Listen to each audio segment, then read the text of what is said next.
कल भी मैंने बताया था कि आर्बिट्रेशन एक ऐसा एग्रीमेंट है जो दो पार्टीज के दरमियान डिस्प्यूट है उसको सॉल्व करवाती है न्यूट्रल थर्ड पार्टी, तो उसको आर्बिट्रेशन एग्रीमेंट बोला जाता है। इसके बाद आपने इसकी डेफिनेशन लिखनी है, फिर स्कोप पे आ जाते हैं। स्कोप यानी कि वसअत कहाँ पे है, कहाँ पे ये एप्लीकेबल है। सबसे पहले ये कमर्शियल डिस्प्यूट पे एप्लीकेबल है। Commercial arbitration in Pakistan is extensively use for resolving dispute arising from business contract, international trade and commerce. यानी कमर्शियल मामला होते हैं ऐसे मामला जो कि बिजनेस के रिलेटेड हो, जो कॉन्ट्रैक्ट के रिलेटेड हो। तो ये इंटरनेशनल लेवल पे भी ट्रेड हो सकती है, कॉमर्स भी हो सकती है, आपस में दो इंडिविजुअल्स के दरमियान कॉन्ट्रैक्ट हो सकता है। वहाँ पे हम आर्बिट्रेशन एग्रीमेंट को यूज़ कर सकते हैं, क्योंकि जब दो पार्टीज आपस में कॉन्ट्रैक्ट करती हैं तो अगर उनमें कोई डिस्प्यूट अराइज हो जाए दैन वो थर्ड पार्टी से कंसल्ट कर सकती हैं कि ये हमारा फैसला सुनाए। ठीक है, वो भी आर्बिट्रेटर है। Construction dispute arbitration is common in Pakistan construction industries for dispute related to project delays, quality dispute. मतलब इंडस्ट्रीज में भी इसको इस्तेमाल इसलिए किया जाता है क्योंकि वहाँ पे भी बहुत से मसाइल आ जाते हैं कि प्रोजेक्ट क्यों लेट बना, क्यों जो है वो कपड़े लेट बनाए गए, क्यों इसकी क्वालिटी जो है वो बेहतर मेयार की नहीं आई है। इस तरह की चीज़ें होती हैं। लेबर एंड एम्प्लॉयमेंट डिस्प्यूट्स, अब लेबर और एम्प्लॉयमेंट डिस्प्यूट में तो बजाय वो कोर्ट में आने की बजाय क्या करते हैं, वहीं से अपना एक बंदा रिप्रेजेंटेटिव मुंतखब कर लेते हैं जिसको वो आर्बिट्रेटर कहते हैं, और कहते हैं कि ये हमारे दरमियान में जो है ना वर्क प्लेस पे हमारे डिस्प्यूट को सॉल्व कर दे।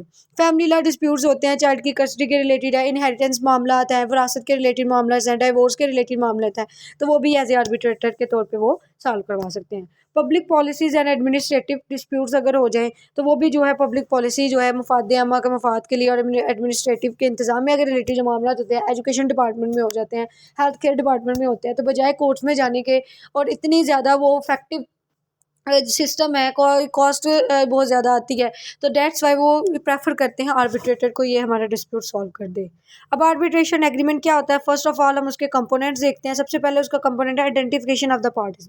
N arbitration agreement should identify the party to resolve their dispute through arbitration.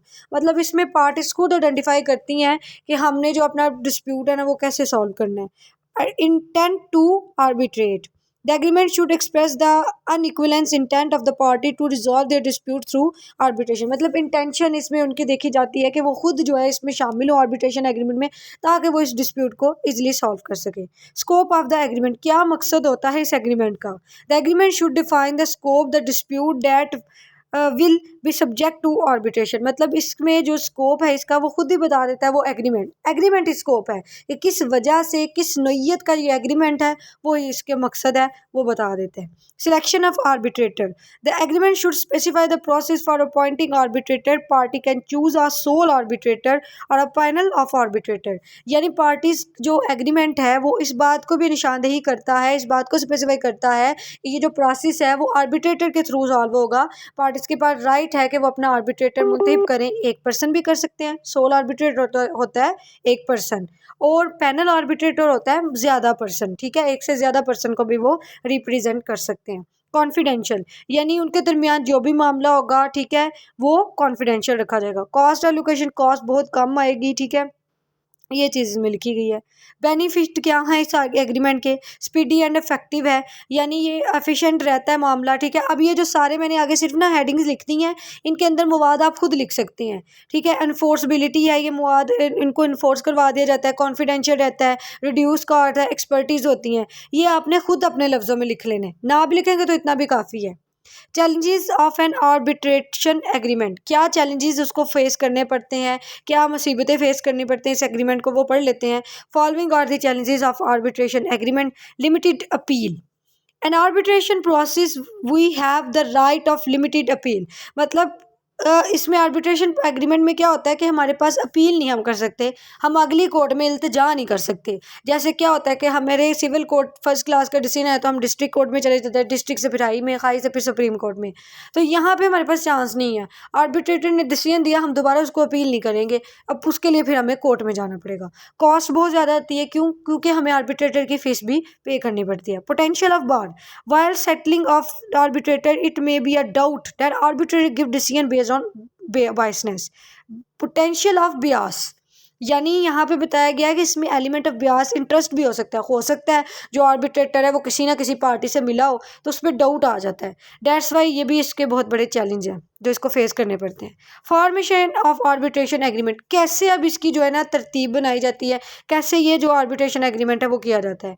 Include in a contract arbitration agreement parties are include to make a decision, इसमें पार्टीज जो हैं वो agree होती हैं कि हमने जो है खुद शमूलियत हासिल करनी है ताकि हम कॉन्ट्रैक्ट करें। क्लियर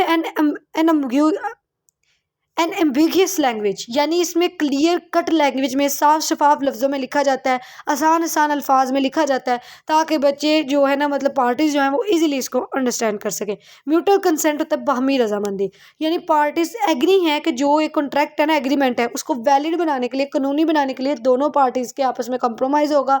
दैन जो उसके अंदर वो कॉन्ट्रैक्ट के अंदर रखेंगी रिक्वायरमेंट्स, ठीक है, उसको भी वो दोनों मानती होंगी। This is the mutual consent, ये है जी फॉर्मेशन के लिए ज़रूरी है। सिलेक्शन ऑफ आर्बिट्रेटेड पार्टीज़ के पास ये सिलेक्शन की भी सिंगल उनके पास राइट है कि वो सिंगल या पैनल को भी रिप्रेजेंट करवा सकती हैं।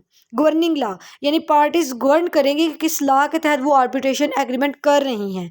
Language of the arbitration agreement जो है वो क्लियर होगा, ठीक है, उसमें बताएंगे कि वो क्यों ये प्रोसीडिंग जो है वो कंडक्ट करवा रही है। कॉन्फिडेंशियल होगा, सिग्नेचर भी ज़रूरी है क्योंकि एग्रीमेंट को कंफर्म करवाने के लिए ज़रूरी है कि दोनों पार्टीज़ के सिग्नेचर हों। अब कल एक और क्वेश्चन हमने पढ़ना है जिसमें हम पढ़ेंगे कि पाकिस्तान और इंडिया में जो आईडीआर के असरात थे किस तरह से एप्लीकेबल हुआ, वो अगला क्वेश्चन होगा, ठीक है, लेकिन उसको भी एज ए हेडिंग के तौर पे आप इस क्वेश्चन में भी ऐड कर लेंगे, ठीक है, छोटे से हेडिंग बना के एक सफ़े की, तो वो भी आप लिख लेंगे। ये आपका एक क्वेश्चन हो गया कंप्लीट। इसको आपने क्या करना है, एंड पे अपना